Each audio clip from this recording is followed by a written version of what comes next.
always a little thing. He's going right.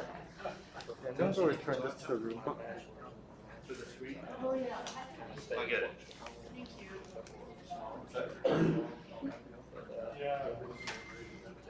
So where's the cable?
Well, you know, the next session doesn't start till 1:40. I go back and then it's not that try to repeat every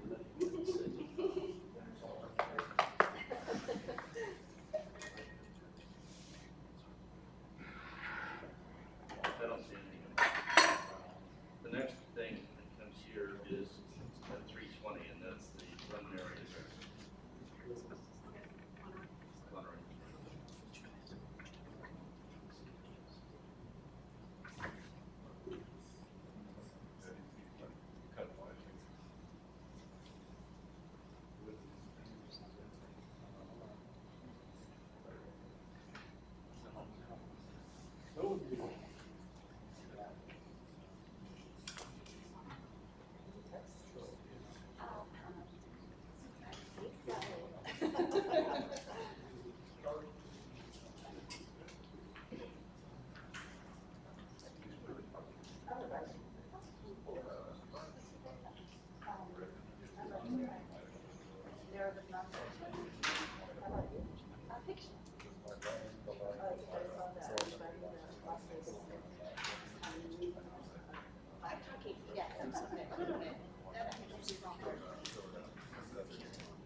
Oh my goodness, I saw that and I'm just like, wow, but I had my packet. Oh, yesterday. Yeah.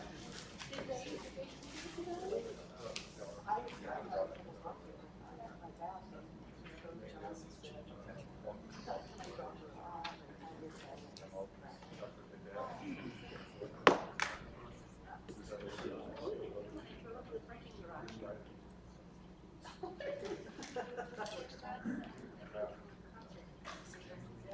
Hello, everyone.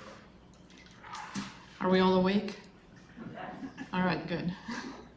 Welcome to Las Vegas Subverting the Myth 2. It's called 2 because 1 took place yesterday. We are being live streamed, just so everyone knows. So there are people tuning in and watching and hopefully taking notes because this is very important information. My name is Oksana Marfiotti, and it's funny that I had to look down to read it. I'm not quite awake yet. I am the author of American Gypsy, a memoir, an educator, and a human rights activist. And in the latter capacity, I've traveled all over the world, speaking on issues of inclusivity, identity, especially within marginalized communities that I'm part of. And what strikes me interesting is how often people ask me about Las Vegas and how little it has to offer and how it doesn't have an identity. So not only do I go around the world speaking on, what the nature of identity is for marginalized minorities, underrepresented people, I also have to kind of represent the city, which is often insulted with the best of intentions sometimes. And I've kind of learned how to speak about Las Vegas. This identity thing comes up a lot. And the way I feel about it is that this is a new city. It's one of the newest cities in the world. And as such, it draws its identity from the shape of the people who live here, which is perfectly normal. Every city in the world has done that at some point. However, we don't get a pass, right? And the beauty of the city is that its identity is in the people who live here. And it's really interesting to me sometimes when people insult basically the city and don't realize that by doing so, they insult me because I'm a person who lives in the city. So today we're going to present to you a very, very small sampling of what makes up the identity of the city. And it's vibrant, it's a patchwork. And I wish that we could go on and do like a 6-hour thing, you know, with all kinds of people who work here and live here and love here. But we have a small panel today, and hopefully you will enjoy what each one of them has to say. So the structure is very basic. Everyone will get 5 minutes to speak. After everyone is finished with their presentations, Megan and I will ask a question, and then we'll open the floor for Q&A. Our first presenter is someone that I think you should present. Amanda? Oh, I am so sorry. Half asleep. Megan. Megan Edwards is the award-winning author of the novels Full Service Blonde, Getting Off on Frank Sinatra, Strings, a Love Story, and the forthcoming A Coin for the Ferryman. She is also the author of Roads from the Ashes, An Odyssey in Real Life on the Virtual Frontier, a memoir of her 6-year road trip all over North America during the dawn of the internet. She holds a bachelor's degree in classics from Scripps College and a master's degree from Claremont Graduate University. All right. Thank you, Oksana. I just want to add one thing about the whole Las Vegas thing when you're traveling. There have been times when it was not wonderful to say that you're an American when traveling in foreign countries for all sorts of reasons, political reasons largely. And I always loved that I could say I was from Las Vegas because it immediately changed the conversation. It was like I was from another solar system. But the great thing was then we could talk about Las Vegas or other topics that had nothing to do with being an American. So it was kind of an unexpected bonus. It is my pleasure to introduce our first speaker, Amanda Skenendorf. Amanda Skenendorf is the award-winning author of 3 historical novels, The Second Life of Muriel West, The Undertaker's Assistant, and Between Earth and Sky. Also an infection prevention nurse, she lives in Las Vegas with her husband and their pet turtle, Lenore. Amanda.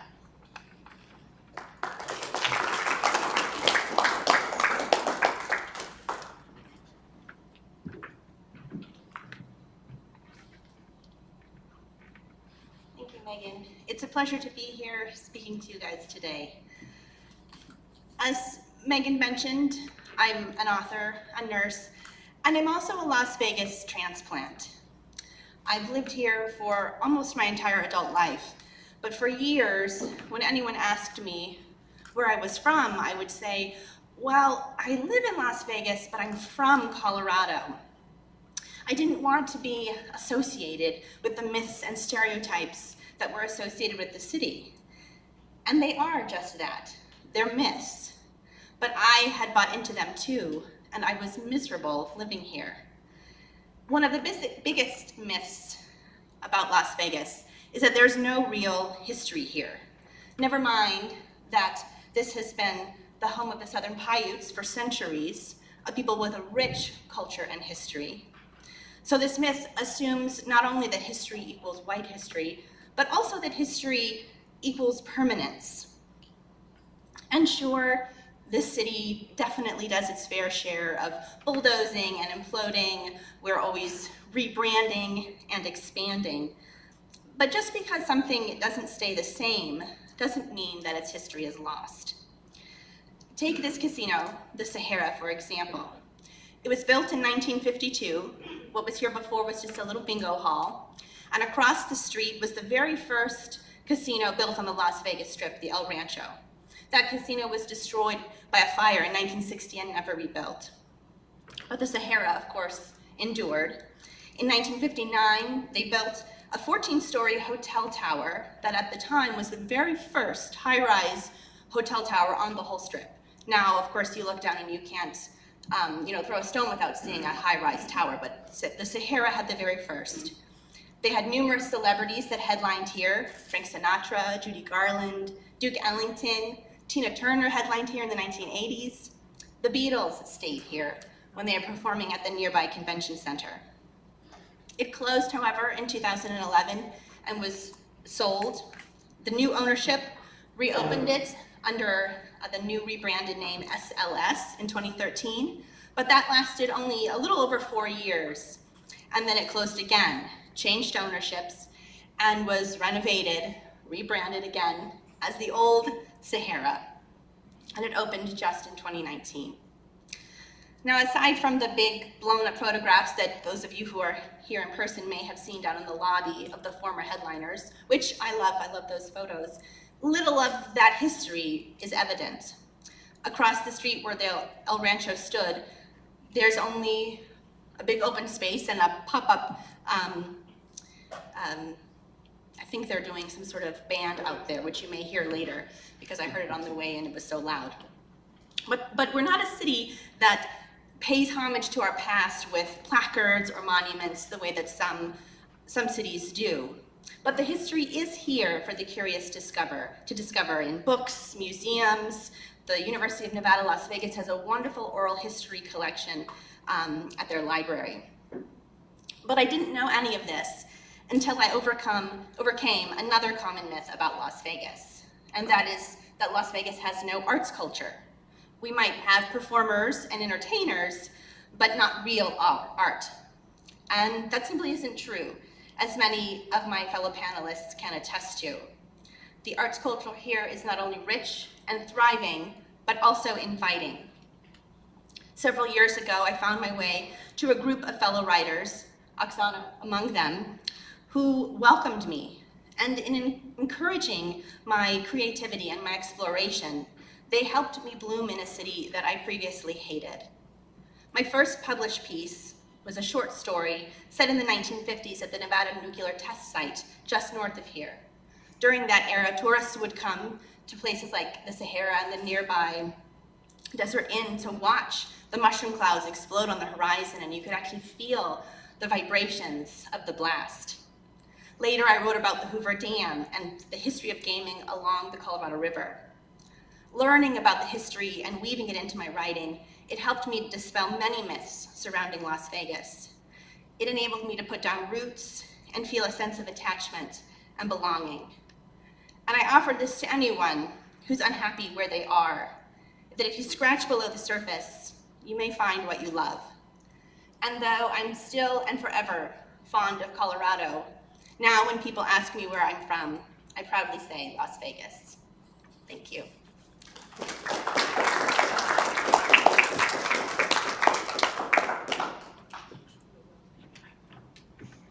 Thank you so much, Amanda. That was wonderful. Our next presenter is Jeff Schumacher. Jeff Schumacher is the Vice President of Exhibits and Programs for the Mob Museum in Las Vegas. He earned his bachelor's degree in journalism from the University of Nevada, Reno, and his master's degree in American history from Arizona State University. He had a 25-year career as a newspaper reporter, editor, columnist, and executive in Nevada and Iowa. He is the author of Howard Hughes, Power, Paranoia, and Palace, Intrigue and Son, Sin and Suburbia, A History of Modern Las Vegas, both published by University of Nevada Press. He is working on a history of the 1940s in Las Vegas. Jeff?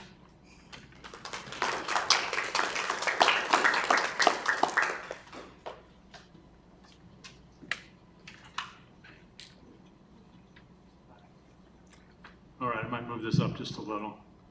Good afternoon. We've now hit afternoon. More than 2.7 million people live in the Las Vegas metropolitan area today. Only a tiny percentage of them have local roots that reach back before 1940. Las Vegas is America's youngest city. Before 1940, Las Vegas was a small town in almost every respect. The lives of its 8,400 residents largely revolved around the railroad, quickie marriages and divorces, and tourists visiting nearby Hoover Dam, which was still called Boulder Dam at the time. Gambling had been legal since 1931, but no one had yet capitalized on it on a large scale. If people wanted to live and enjoy a lively weekend in Nevada, their first thought would have been Reno, not Las Vegas. However, huge changes were just around the corner. Of course, this is where some might expect me to introduce the mob, particularly in the form of Benjamin Bugsy Siegel.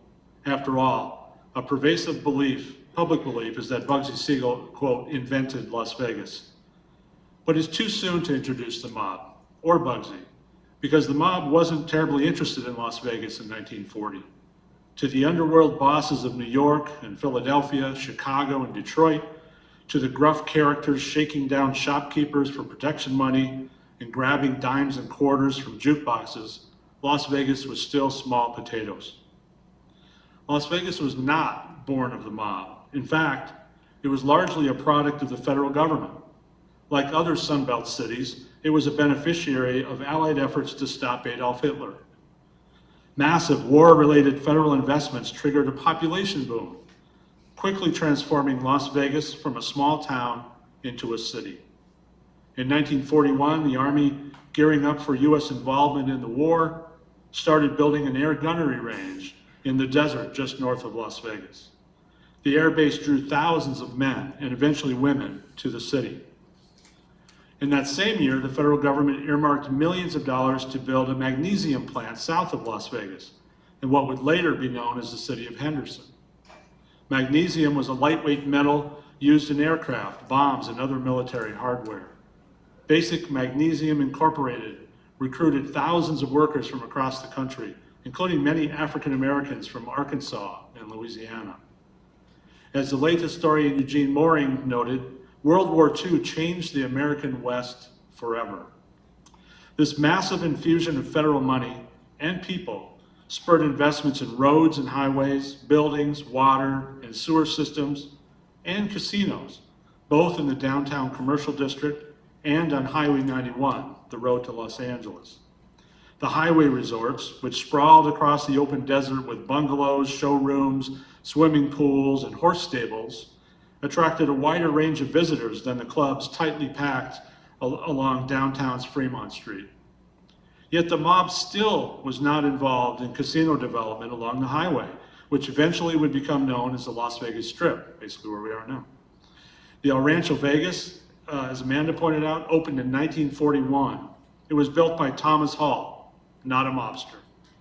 It was followed in 1942 by the Hotel Last Frontier, built by R.E. Griffith, also not a mobster. The third resort on Highway 91 signaled a paradigm shift for the city's burgeoning tourism economy. The Flamingo Hotel, opened by New York mobster Bugsy Siegel in December of 1946, ignored the city's predominant Old West theme and embraced a level of luxury that would attract Hollywood's elite. The mob finally set up shop in Las Vegas, recognizing at last a city worthy of its criminal attention. The Flamingo was followed by the Thunderbird, in which mob entrepreneur Meyer Lansky held a hidden stake. And then, in the summer of 1950, the Desert Inn opened its doors, a project financed by an underworld syndicate out of Cleveland. By the end of the 1940s, the mob had not only discovered Las Vegas, but intended to play a pivotal role in its future. The controversial ownership of these casinos and others gave Las Vegas an added allure, as visitors saw the city as a place where they might have the chance to rub shoulders with underworld characters. Let's call it an early form of extreme tourism, though the danger was more imagined than real. The mythology that built up around Las Vegas in the 1940s still helps and haunts the city today. Thank you.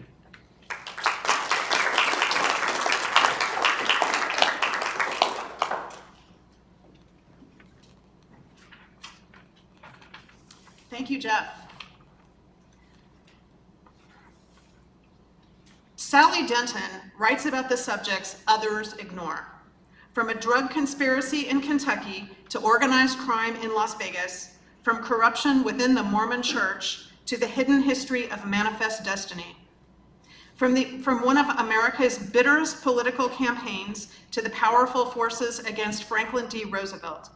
She has received the Guggenheim Fellowship, the Woodrow Wilson Public Scholar Fellowship, and the Black Mountain Institute Kluge Fellowship, and has been inducted into the Nevada Writers Hall of Fame. She is the author of The Money and the Power, The Rise of Las Vegas and Its Hold on America, and Bluegrass Conspiracy, an inside story of power, greed, drugs, and murder. Sally.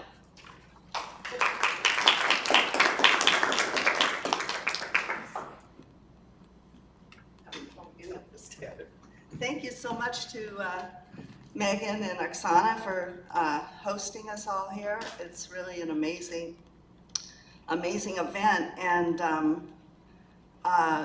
and just looking at everything that's available to attend, I'm really glad this is such a nice audience here. I'm going to talk a little bit about the why the mythology exists to begin with. Headquarters of a $1 trillion worldwide empire, the site of unprecedented political and economic power, Las Vegas is not the fun-loving mirage it has always claimed to be, but rather a deadly serious, highly sophisticated, and carefully confected city based on the adoration of money.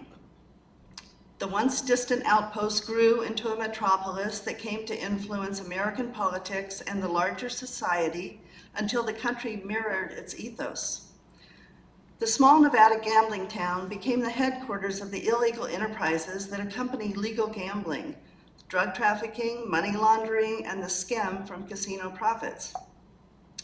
By the 1950s, mainstream America had joined in with investments from prominent banks, union pension funds, university endowments, the Mormon Church, national insurance companies, and real estate development firms, all lending a good housekeeping seal of approval to a dizzying fount of money. The national underwriting of Las Vegas casinos and their mob bosses by legitimate enterprises enabled criminal forces and their collaborators in business to magnify their investment and control far beyond the Las Vegas Strip. They expanded into entertainment, public service, hotels, restaurant chains, agribusiness, manufacturing, electronics, shopping malls, real estate, and eventually into banking, insurance, and securities, until the entire country mirrored the anything goes, worship the almighty buck code of Las Vegas. This wealth and influence galvanized the boss's hold over the deepest reaches of American politics and governance. Beginning as a remote oasis of legal vice, a criminal city-state grew up as a colony, then a clearinghouse, then an international center of a pervasive and swelling America. By the end of the 1990s, crime lords were partners with prominent financiers, businessmen, and politicians. With profits that doubled the average of even the most successful businesses in the world, the global gambling empire of Las Vegas became a force like few others in the history of human affairs. By its contributions to politicians, its tax revenue to public treasuries, and not least its millions spent for the lobbying that leaves nothing to chance, the industry gained and wielded unique influence throughout the nation and the world. And none of it was here only decades ago. It was a place like no other, treated less as a land to settle than some alien fastness to be plundered, a colony valued only for what could be taken from it. 80 years ago, Las Vegas was a gritty, wind-whipped crossroads of faded whorehouses and honky-tonks with stuttering neon. Now it is the world's most popular destination, a metropolitan mecca in the middle of a desert, the headquarters of enormous wealth from commerce that actually produces little, unlike every other, quote, industry in the world. Once provincial, it had become an arbiter of national power. Once thought the most aberrant city in the land, a city that exists for no other reason than to take money, it became not only respectable, but the quintessential American city, a place to admire and emulate. In an America dominated by corporate and individual wealth, Las Vegas's once disreputable mob ethic of exploitation and greed has become in large measure a national ethic, with Sin City as a kind of shadow capital. Over the last decades of the 20th century, Las Vegas spent millions to change its public persona. It went from rackets to industry, from gambling to gaming, from joints to mega resorts, from nude reviews to family entertainment, and from mob to corporate America. While at the same time, the ethic became a national business creed and political standard that has corrupted American life in the 21st century, what one writer has called the Las Vegasing of America. Las Vegas was not just newly respectable, but proved to be an archetype all along. Still, despite lavish public relations, there remained the echo of the old Vegas adage that nothing's on the square but the tables. Las Vegas became the nexus for the collusion of government, business, and commerce, the place where the underworld met the upper world to create what two Las Vegas journalists in the 1950s described as an alliance of gangsters, gamblers, and government. This blending of the bottom with the top world evolved into a corporate and political elite that included the monopolistic owners of Las Vegas casinos and presidential candidates raking in tens of millions of dollars from these vested interests. All of this came to a stunning denouement when Donald Trump was elected president in 2016. The Trump regime reflected the substance and style of Las Vegas, the threats, humiliation, and lies of the old mob. Washington had long had its ties to Las Vegas, both parties taking generous campaign donations from casino moguls. In return, Las Vegas enjoyed all but utter immunity from any profit-threatening regulation or disturbing federal inquiries. Still, that relationship was discreet, politicians keeping their casino angels at a decorous distance. But with Trump, the oligarchs moved from casino backroom to political front row. While most modern presidents enjoyed the patronage of Vegas titans, from John Kennedy to Ronald Reagan, Lyndon Johnson to Richard Nixon, they recognized that those associations carried a stigma, and they used third parties to insulate themselves, keenly aware that the city's kingpins were an embarrassment, if not a disgrace. But once one of their own, casino boss Donald Trump, was in the White House, the city flaunted its power like never before. 3 of its masters, all on Forbes' billionaires list, were proudly in Trump's inner circle. Sheldon Adelson, the 18th richest person on the planet and one of the largest GOP donors in the 2016 election, was seated just behind Trump at the presidential swearing in. The president's one-time casino rival, Steve Wynn, was finance chairman of the Republican National Committee. And Phil Ruffin, Trump's 50-50 partner in a luxury hotel and condominium in Las Vegas, was on Trump's inaugural committee. In an America so widely dominated by corporate and individual wealth, the Strip's once disreputable principle of exploitation had become in large measure a national ethic. President Trump, the iconic gold-plated casino bully who wielded power through fear and favor, mimicked the burly old bosses of the gambling racket. It is still to be seen if the creed of the city will be the creed of the post-Trump era in American politics.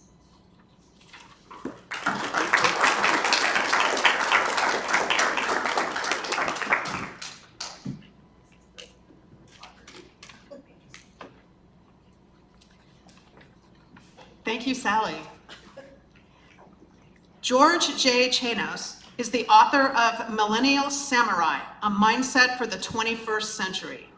He served as Nevada's 31st Attorney General, successfully argued the case of Wharton versus Bockting before the US Supreme Court, and is the chairman of Capriotti's, one of the fastest growing quick service restaurant franchises in the country. And if you haven't been to Capriotti's yet, and if you don't have one where you live, you should definitely go.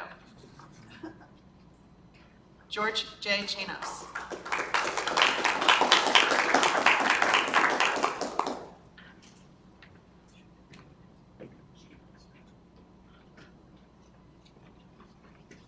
Well, the only real connection that what I'm going to speak about has to Las Vegas is me. I went to kindergarten here and grew up here. Someone recently said that truth is a pathless land. No one can take you there. You have to find your own way. This is my truth. This is what I believe. Sheryl Sandberg said that you cannot change that which you are unaware of. But once you are aware, you cannot help but change. My purpose in being here today is to talk about something that I think needs increased awareness. I believe that America is at a tipping point. On one side is the possibility of a second enlightenment. Not just America, the world is at a tipping point. On one side is the prospect of a second enlightenment, an ability to harness technology to solve many, if not most, of the world's problems. I very strongly believe that that is within our reach, but it will depend upon the decisions that we make going forward. On the other side of that tipping point, I believe, is a dystopian future, one that none of us want. And which side we move towards will depend on how we behave moving forward over the next 5, 10, 15, 20, 30 years. And it could come sooner. We are living in the most extraordinary period in human history. In 2014, Stephen Hawking said that the singularity, that moment in time when machine intelligence will eclipse human intelligence, will be the greatest event in human history. Greater than fire, greater than the wheel, greater than anything that we have ever conceived of. Ray Kurzweil, the head of artificial intelligence for Google, tells us that that moment in time, that singularity, could come as early as 2029. Now, Kurzweil has been right. Bill Gates says that Kurzweil knows more about artificial intelligence than anyone he knows. He may be right on his timing. He may be wrong. It may not be 2029. It could be 2039. But the point is, we are coming upon a moment that will be an extraordinary moment in which machine intelligence eclipses human intelligence. In 2017, Vladimir Putin said that he who controls artificial intelligence will be able to subjugate the world. So this is a profound moment in history. And yet, as we're moving into this moment in history, we have tremendous division in our country and around the world.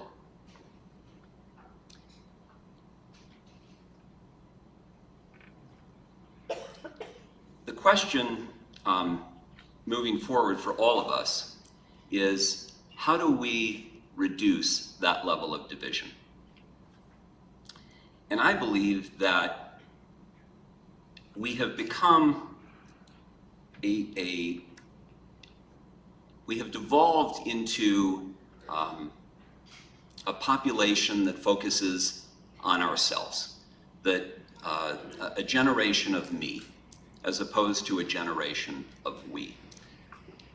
And I believe that the path forward is to realize that it's not about you. It's not about what you think. It's not about what I think.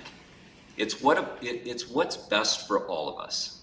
There are 350 million people in this country, and we are equally divided. Researchers have said that we are more divided today than at any time since the Civil War. And in 1860, we didn't have 300 million guns in circulation. And in 1860, we didn't have social media, where any actor, foreign or domestic, corporate or individual, can reach into your cell phone and influence your behavior. Our brains receive 11 million bits of information per second. This has been happening throughout your lifetime. And yet your conscious brain can only process 15 to 50 bits of information per second, which means that the vast majority of information entering your brain is coming through your unconscious, outside of your conscious awareness. This creates an immense opportunity for manipulation. That technology has already been weaponized. Amazon has created an algorithm that allows an editor to simply type in a query. Give me a 750-word article about why so-and-so is a traitor. They ran 500 of those articles during the 2016 election, and they received 500,000 likes. No one knew that these articles were not written by journalists, but were written by a computer. The combined convergence of this technology and what we've learned about the human brain, we've learned more about the human brain in the last 5 years than in the last 5,000 years. And so the ability to manipulate how we think and how we act is now a very profound concern, should be a concern for all of us. I believe that we need to move towards cooperation, empathy, community, collaboration. I believe that that's the path forward. I believe that that's the mindset for the 21st century. Not thinking about what you want and what you believe needs to happen, but thinking about what is right for all of us and how we all move forward together. Thank you.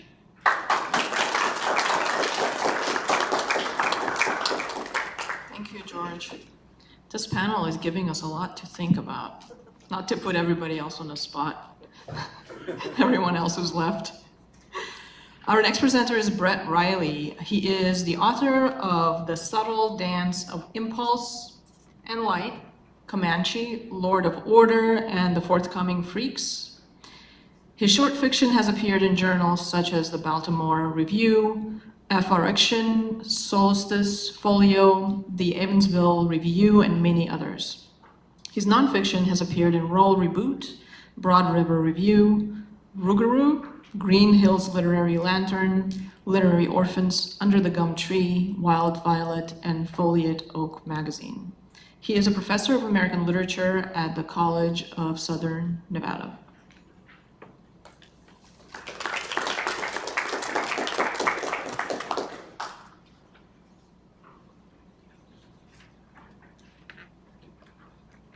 Thank you.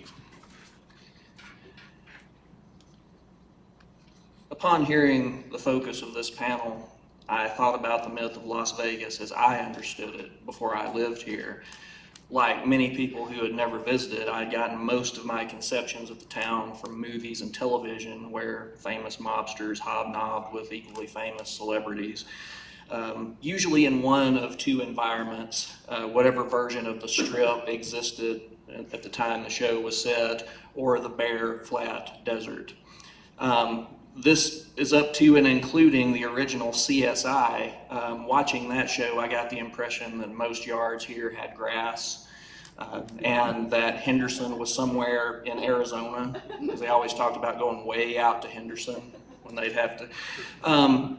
My family back in the South seemed to believe that when you step off the plane in Las Vegas, you proceed directly into a seedy strip club where someone will give you as many drugs as you want. Likewise, my son, when he lived here, reported conversations with friends back home who expressed surprise when he mentioned going to school or the grocery store. "You have schools out there?" they asked. Some people honestly believe that everyone here lives and works in casinos, that we eat exclusively at strip restaurants, that our minds and souls require only slot machines and bottle service. In this regard, the act of writing fiction that isn't about gangsters or gamblers becomes a subversive act. So does setting your fiction somewhere other than Las Vegas Boulevard or the desert.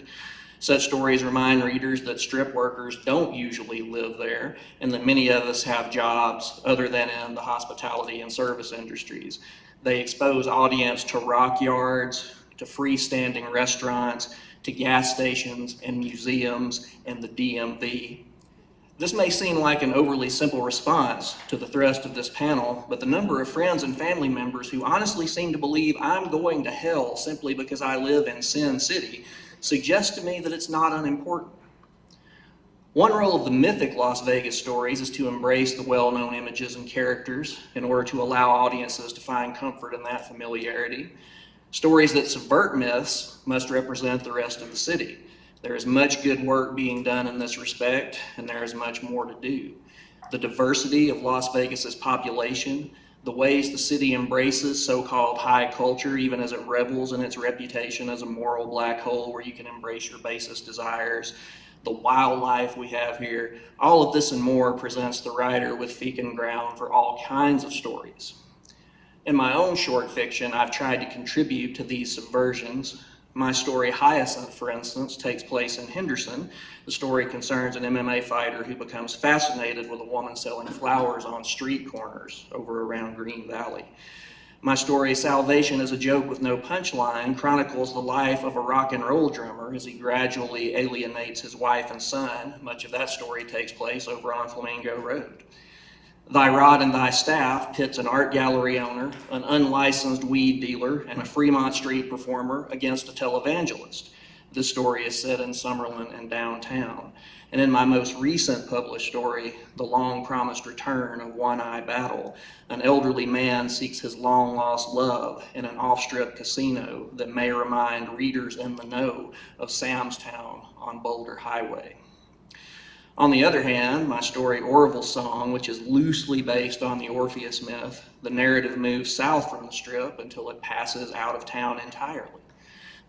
Alien begins with a UFO landing near Caesar's Palace and later takes us into some of the residential areas of the city.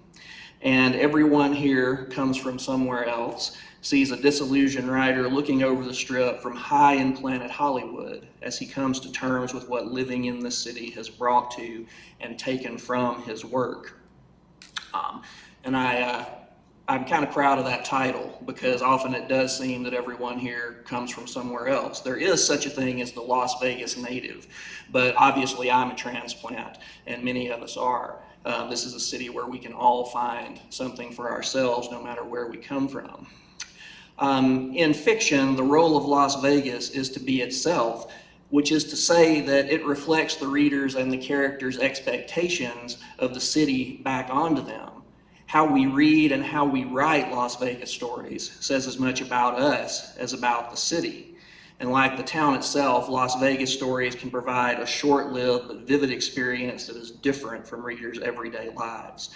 But there are also, and should be, stories that show the rest of the city, where everyday lives are lived and dreams are dreamed. The subdivisions with cookie-cutter houses, the small and scattered parks with actual grass, the dingier and darker casinos dolloped into the landscape, the public schools and never-ending road construction, and the sad and broken people you sometimes see walking the streets looking for what they need to survive another day.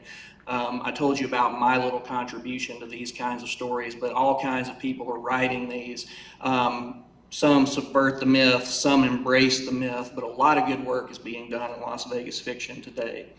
And I believe that seeing Las Vegas in these different ways is part of the artist's job. If the audience is willing to look through those various lenses with us, whole new worlds can be found, only some of them bathed in neon. Thank you.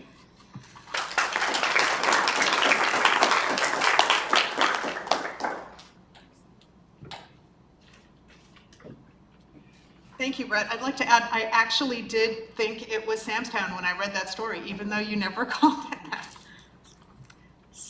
It's a good story, everybody.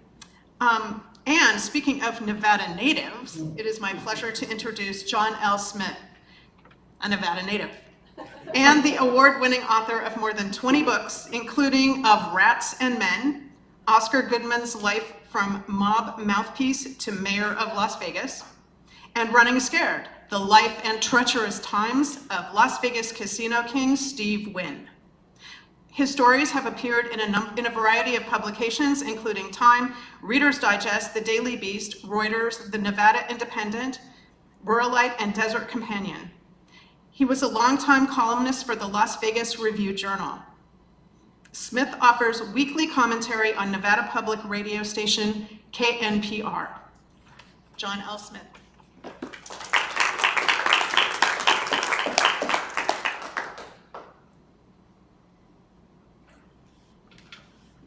Thank you. Thank you. Thank you very much. It's great to be here. It's an honor.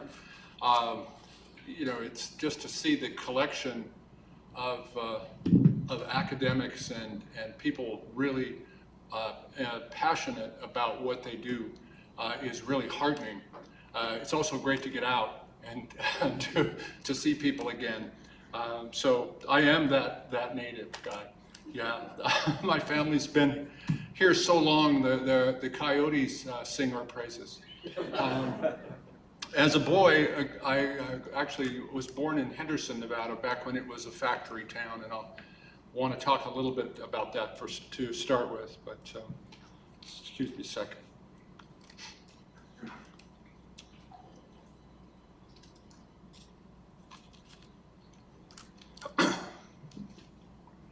As a boy growing up in the belching and billowing factory town of Henderson, on a clear night I could look west and see the distant lights of Las Vegas glittering like all the riches in Aladdin's treasure chest. From my child's vantage point, one bright blue light stood out among the rest and took the shape of a great neon cross. For a Catholic school second grader on the precipice of his first communion, the symbolism was overwhelming. At a time when I imagined the deity's all-seeing eye in the sky, watching my every move like a sweaty-palmed little card cheat, and was hopelessly baffled by the concept of the Blessed Trinity, I imagined that far-off Las Vegas was a holy place of God and mystery. In time, my innocent perception would change.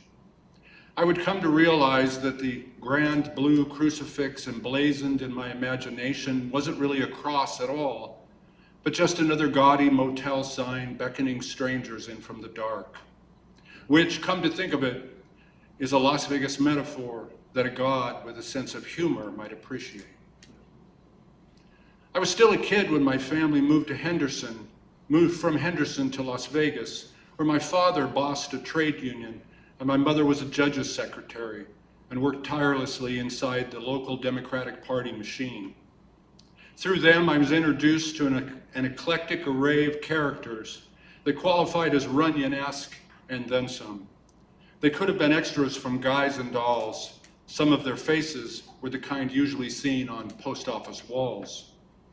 In our working class neighborhood, I made friends with many kids whose parents worked in the casinos. Many of those parents slept during the day like vampires behind closed bedroom doors, their windows covered with blackout drapes. I learned quickly that they weren't bloodsuckers, just anchored behind a blackjack table or slinging late-night hash in a smoky cafe on the graveyard shift. Those parents and their children, too, appeared to be steeped in what it meant to be a Las Vegan. It was at that impressionable age that I first heard that Las Vegas, growing at such a rapid clip, wasn't what it used to be. It was, people said, quote, a better place when the mob ran the town. What did it mean? Well, different things to different people. And by the time I was 12 years old, I had my own idea. By then, I'd heard an endless stream of jokes about me, John Smith, having the perfect alias for a motel room check-in. Outsiders couldn't resist asking, do you sleep at the hotels? Through my teenage years, I answered our phone and heard the voices of infamous culinary union leaders, including Al Bramlett, who would be murdered and dumped in the desert. Tough union men and politicians of every stripe checked in to speak to Smitty and Jan. Some later went to jail. At least one I knew well disappeared, the suspected victim of Chicago mob hitman Anthony Spilatro. But you know, there were good times too. I'll never forget my first concert. Tony Bennett, and the Lennon sisters at the International Hotel, which later became the Hilton, which later changed names 3 or 4 times, like most of the places in town. I began to think that maybe people were right, that Las Vegas was a pretty good place when the mob ran it. Throughout my long career as a journalist and author, I've heard the refrain repeated again and again, like a sentimental old Sinatra tune. The statement is usually accompanied by a trip down a neon-lighted memory lane and includes a brush with celebrity, or better yet, infamy thrown in to add to the intrigue. Those who talk that way rarely acknowledge the fact that Las Vegas was a deeply segregated place, a racist place, a sexist place for most of those halcyon days. But love it or hate it, I came to believe that in those days no one ever thought their Las Vegas, as they defined it, would ever change. No, not really. That's understandable in part because of the way Las Vegas had so successfully managed to revise its true history, bury its unseemly past like a crooked croupier in the Mojave Cactus Garden. Las Vegas, a master of disguise, was forever reinventing itself. From the Rackets Commission of Senator Estes Kefauver to the Howard Hughes years and long into the so-called corporate casino era, Las Vegas had been trying to hide its perennial 5 o'clock shadow, the thinly veiled presence of organized crime inside the casino industry. That was the irony lost on all those people who exclaimed that the town was better when the mob ran it. The truth was, for many years, the mob still ran it, at least the real estate-covered Greenfeld. Organized crime-related scandals continued well into the 1980s, and vestiges of the traditional mob element continued to be run to ground well into the new century. But in the front office, they had been replaced by men even more ruthless and bottom line business operators, immune from giving a sucker an even break. And they had the law, the courts, the police, and the elected officials, and much of the press on their side, almost to a person.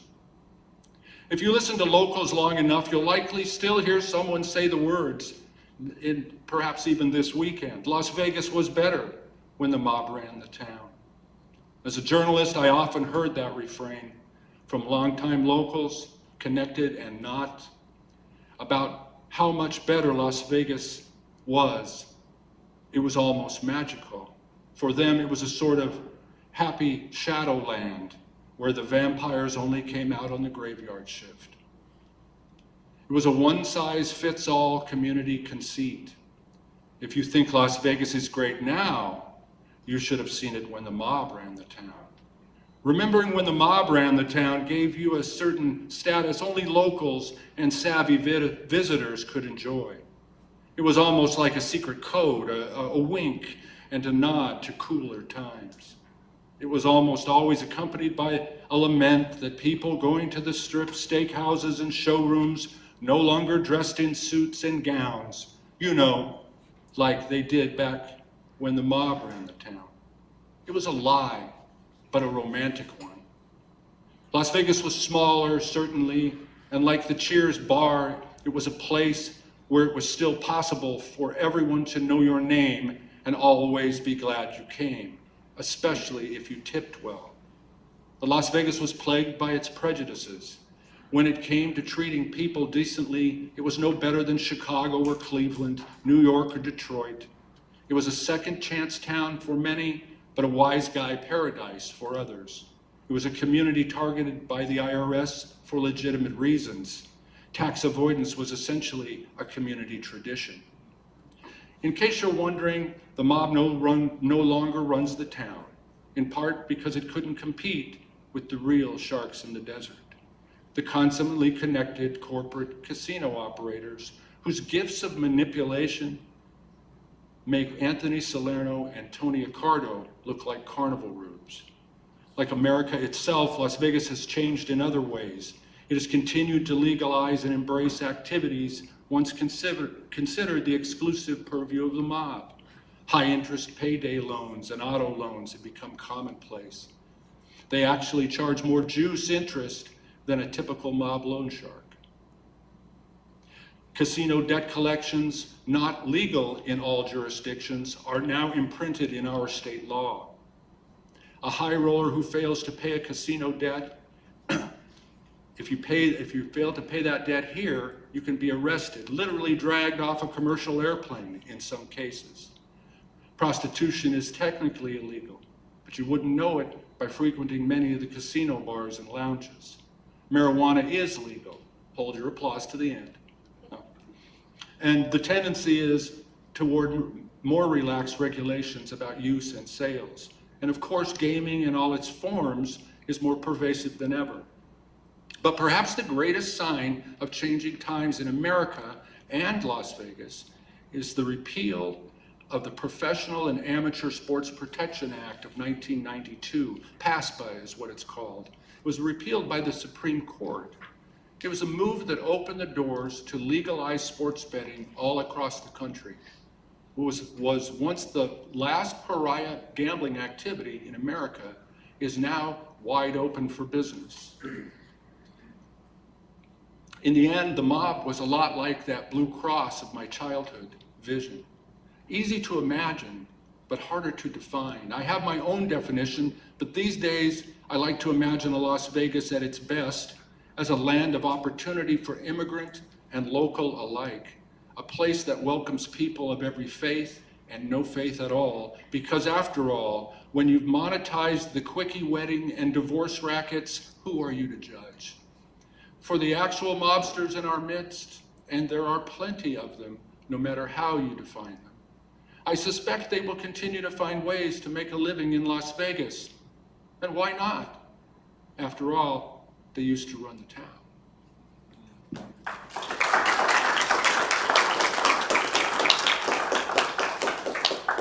Thank you, John. Our final presenter is Andrew Corelli, native Las Vegan. Andrew is a journalist based in Southern Nevada. He has worked as a reporter covering topics as diverse as health, sports, politics, the gaming industry, and conservation. Since 2010, he has served as editor of Desert Companion magazine, published by Nevada Public Radio. Thank you.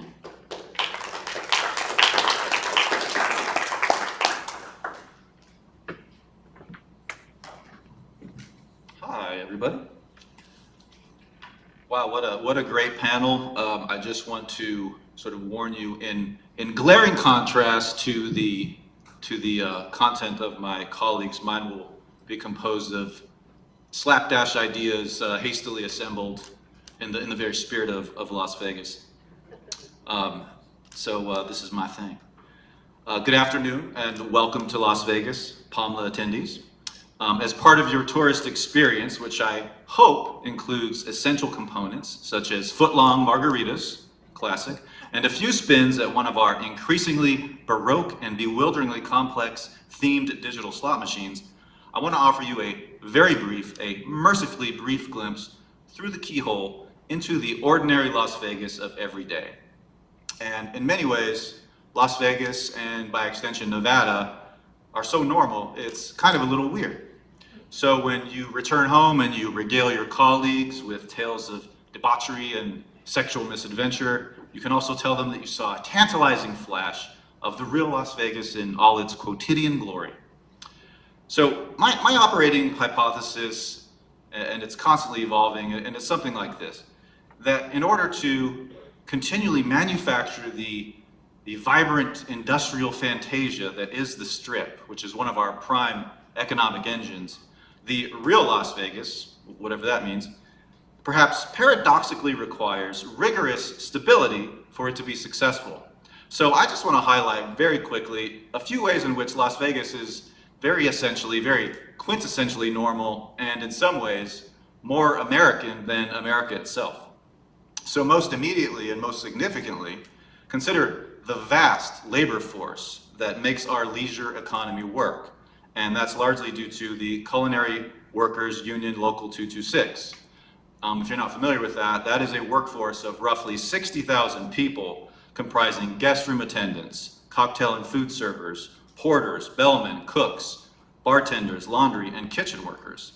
And this union is majority female, incredibly racially diverse, representing people from nearly 180 countries.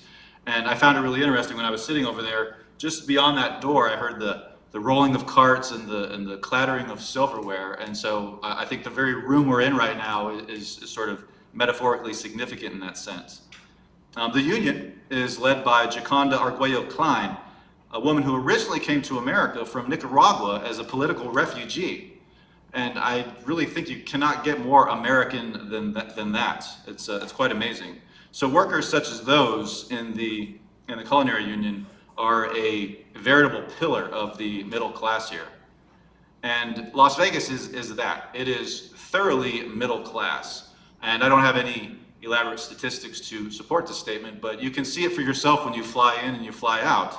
Our principal architectural expressions are cheaply produced suburban single-family homes and the strip mall. The median household is around $60K a year, and extending outward as well, Nevada also is pretty surprisingly normal.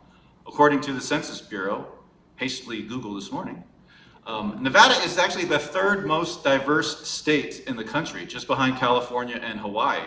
And in many ways, in that sense, it's sort of a harbinger, a snapshot of the evolving and changing demographics of America more broadly.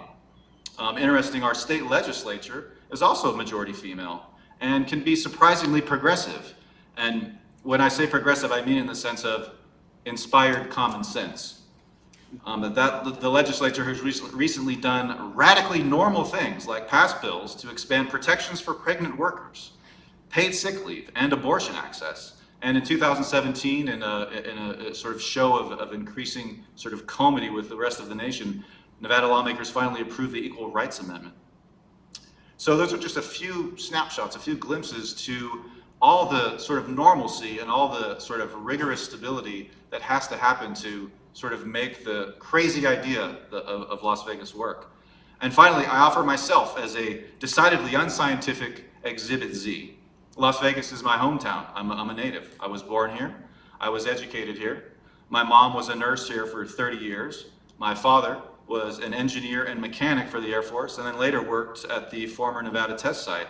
And I myself, the magazine I work for is published by Nevada Public Radio, which is the state affiliate of NPR.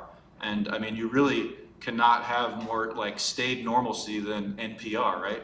And it's been here for 40 years, which I think surprises a lot of people. It's a broadcast and media institution here. So my point is that for the vivid, for the vibrant, chaotic, romantic idea of Las Vegas to work, for the millions of tourists who come here every year, the lives behind it and the work behind it are shockingly normal. Thank you.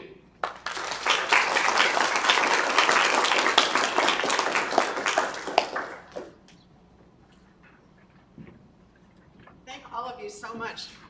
That was great. I would like to ask Amanda Scanador a question. You've written 3 wonderful books about different historical eras and situations. So that leads me to wonder if you are working on anything new and if it possibly includes something about Las Vegas. Thank you, Megan.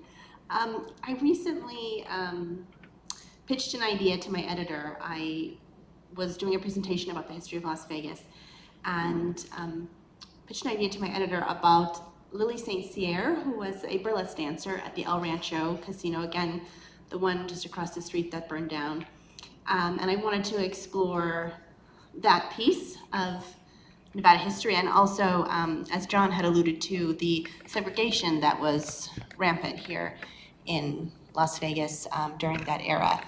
Unfortunately, I just heard back from my editor yesterday talking about sort of subverting the myth. While I see a very, I think, commercial and broad appeal to a story like that, they do not. So my Las Vegas story is still going to percolate in my mind and hopefully be published someday, but unfortunately not the next book.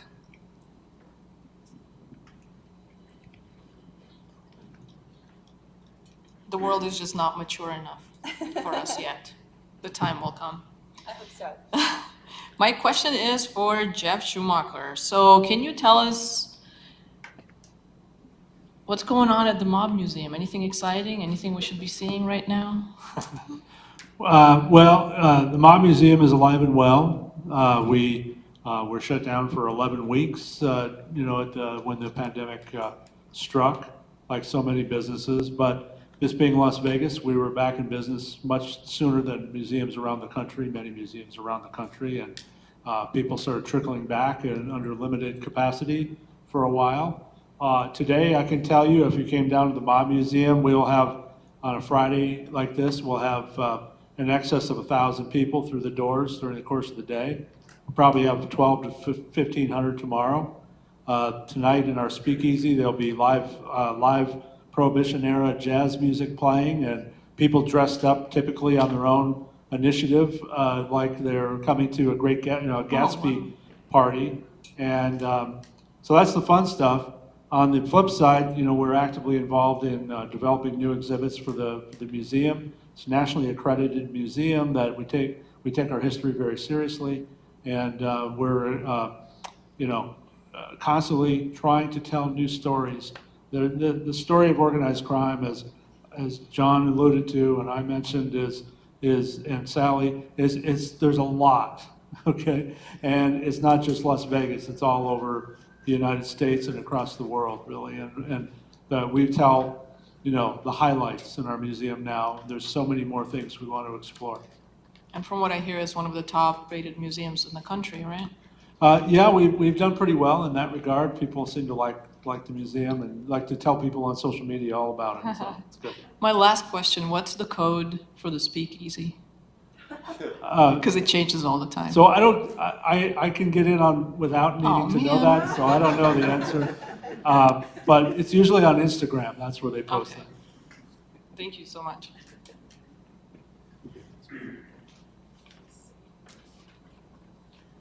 I have a question for Sally Denton.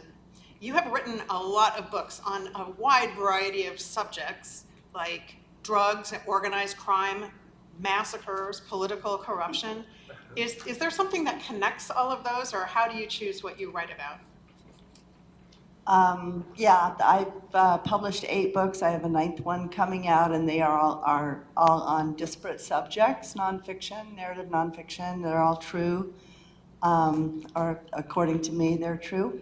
And but the thing that connects them all, even though they really are disparate subjects, like you said, from organized crime to murders and drug trafficking and intelligence, I think the old adage that the victors write the stories, and so basically I write about all the losers that don't get to have their stories told, and so similar to my talk of the underworld, where the underworld meets the upper world, I write about where the non-story, the unexplored story meets the page. I just want to keep talking.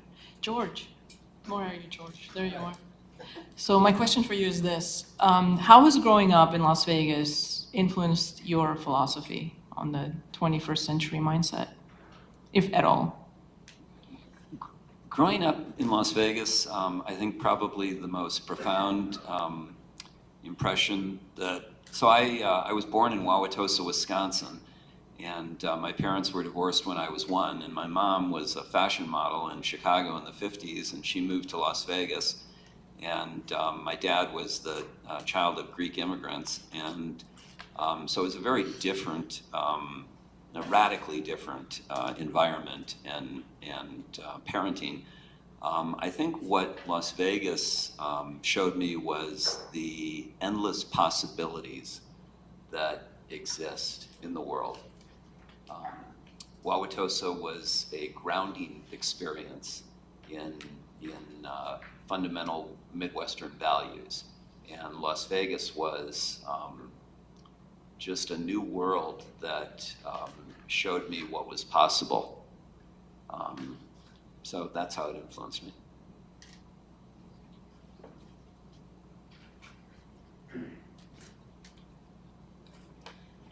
Brett Riley. I am wondering what brought you to Las Vegas and what you thought before you came, like right before you came, did you think, oh my gosh, or how did that happen and what brought you here? A job brought me here. We were, my wife and I were both working as contingent faculty at the University of Alabama, and our contracts were ending. So we were back on the market, and we saw that there were openings at the College of Southern Nevada. So we applied, and it turns out that they wanted both of us. And so we came out here and vastly improved our lives. When I first heard that we were coming to Las Vegas, I had an advantage because a friend of ours from Alabama, oddly enough, had already moved out here. And so they could kind of, give us a lot of the rundown of what things were like and, where we should go for groceries and, how to do your best to avoid the terrible traffic at certain times of day. But still, knowing that we were coming to a place that is so mythic and such a destination for people all over the world, I was really excited to see what it had to offer. And we've loved living here ever since. It's got its problems just like any place, but with, an incredibly diverse population, a great restaurant scene. I love live music, and everybody comes here sooner or later. As many of us have pointed out, there's a lot of high culture you can go to, art galleries and museums and theater, but there's also the kind of for lack of a better term, lower culture that everybody thinks of when they think of Las Vegas. You can just kind of pick and choose what you want to do, and you never get bored. So I love it. That is very true. I'm never bored in Las Vegas. John, so you're a native Las Vegan. You're a unicorn. Well, maybe not anymore, okay? We do have kids growing up here, right? And not leaving. So my question for you is this. Has being a native has it benefited you or hindered your writing career in any way? Oh, it's interesting. It actually had there were certain advantages to it. Certainly, I knew names in the community. I knew them, but because my family was active in the unions and in the Democratic Party, it basically limited my access to the other side. So there are folks who are pro-union in town and anti-union, and never the twain shall meet, so to speak. So there was that. There were kind of almost built-in grudges that were carried. So there was a downside to it, but the upside to it, of course, was that I was from a generation that wasn't quite as far back as the 40s that Jeff was describing. That was really a small town. But Las Vegas was still a pretty small place when I was a kid, and it was growing, rapidly. But so yeah, there were certain advantages to it. Mostly, it was the perspective, the ability to remember when, and this is like a story. Every local, if you've been here more than 5 minutes, you've got a I remember when story. Because the roads are kind of they're stretching out as you watch. You can see it going in real time. But there was that ability. I could really remember when certain roads were dirt and when they, things didn't go, and there was no Summerlin, there was no this or that. So, I think there was a certain perspective to be gained, especially as a newspaper columnist. I could appreciate the change, and that was made it actually, overall it made it more interesting for me. Thank you. I have a question for you, Andrew.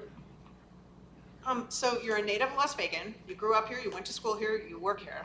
So do you gamble? Do you go to casinos? Do you go to the Strip?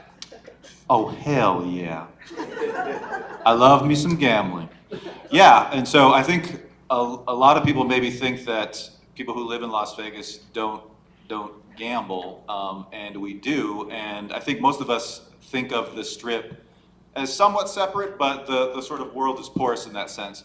But I will say this, that living in Las Vegas does require a certain robust default kind of willpower, because there is temptation of legal and illegal varieties on every corner.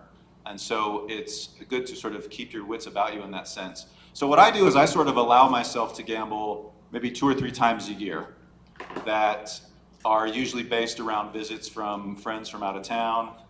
And it's actually such that I have to relearn how to play craps every time. And I think another thing that's also important for locals to sort of know and learn, and that is knowing that gambling is entertainment, and that those are consumption dollars that you're spending, and gambling is not a sort of probabilistic ATM through which you might, become rich.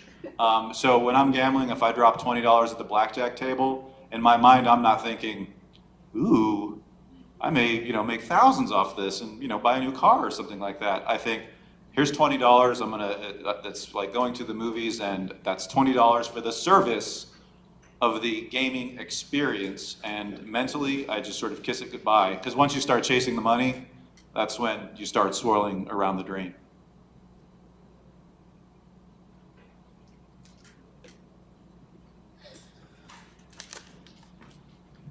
All right, so we are at the end of our presentations. Thank you so much to all of you for coming here. This was really, really fantastic, I think, personally. So thank you. So before we take off, we can open the floor to any questions that anyone might have for any of our panelists. Mine's not a question, it's just a comment for Amanda. If you do get your book on Lily Sincere, a lot of people don't know that the County Museum has a large photo archive as well, probably 40, 50,000 photos. But one of the photographs there is a wonderful one of Lily Sincere speaking with Eleanor Roosevelt when she was here. So it's just one to bear in mind when you do your book, if you need an illustration. Thank you. Yeah, and it's just one of those ones. I've always loved the photograph. It's a very incongruous connection there. Thank you. I will. I think we have a question right there. I also have a question for Amanda. I'm a native, so I inherently love this city, the ins and outs and the ups and downs. But my best friend, who I've met in grad school, is from Tennessee, and like you, when you first moved here, she hates it. So how do I make her fall in love with the city so she never leaves? There were a couple of things, I think, for me. One very much was finding my community, and it happened for me to be the writing community. But I think finding some community that is, again, separate from this myth of Las Vegas, that it's just a gaming town, right? That was helpful. So whatever it is, whether it's volunteering somewhere or joining a running club, something like that, meeting other local people. And then honestly, the other thing, and I know that's difficult, being in graduate school, but for us, actually purchasing a home made a huge difference. And I know that's very difficult right now with the housing market, but suddenly feeling like I'm part of a neighborhood, and your investment level just goes way up. So I think even showing that side of the city can help. And I would say showing her the places, as I imagine you're doing, the places that you love, the places that maybe are beyond, we always think about whether it's Red Rock or Main Street downtown, whatever necessarily is up her alley, that's a little bit off of, again, that myth and that stereotype, but that is a way to kind of see that there is so much here that I think anyone can fall in love with the city. You just have to find that thing that she perhaps loves and where she can find it here. And I hope she does. I hope she stays. There's a huge rock climbing community in Vegas. This is rock climbing country. People from all over the world come here. Yeah. Best rock climbing in the world. Force her to do it, she'll love it eventually. Any other questions? I have one for all of them. Do any of you go to the Strip for fun? All the time. Secrets revealed. I do not. I hate the traffic. I used to. It's the first time here. I know you're here now. I go all the time for dinners or when friends are in town, or not to gamble. Just to feel like a tourist, right? I mean, that's what I do, is I just get out and kind of have a tourist experience. I just think we have some of the best restaurants in the country here, and so. We come for restaurants and for shows, and occasionally, as Andrew said, we'll come up with $20 and say, okay, we're going to sit down at the slots until this is gone, which usually takes about 30 seconds. We come for the fun, but we don't come as much as we used to since parking is no longer free at a lot of the places. That can add up. Incidentally, one thing I didn't say when you asked me your question, Megan, was one of the things that really did surprise me here was the first time we went to buy groceries. And we walked into the grocery store, and in the grocery store, there's a set of slot machines, and right next to it, a branch of Wells Fargo. And I thought, wow, they're gonna get you wherever you are. That's funny. Any other questions? All right, I think we are ready to wrap it up. If you are interested in any of the books, we have quite a few panelists have brought their books, and the book table is right there behind you. Please check them out. They're wonderful. Thank you so much for coming, everyone, and have a great rest of the conference.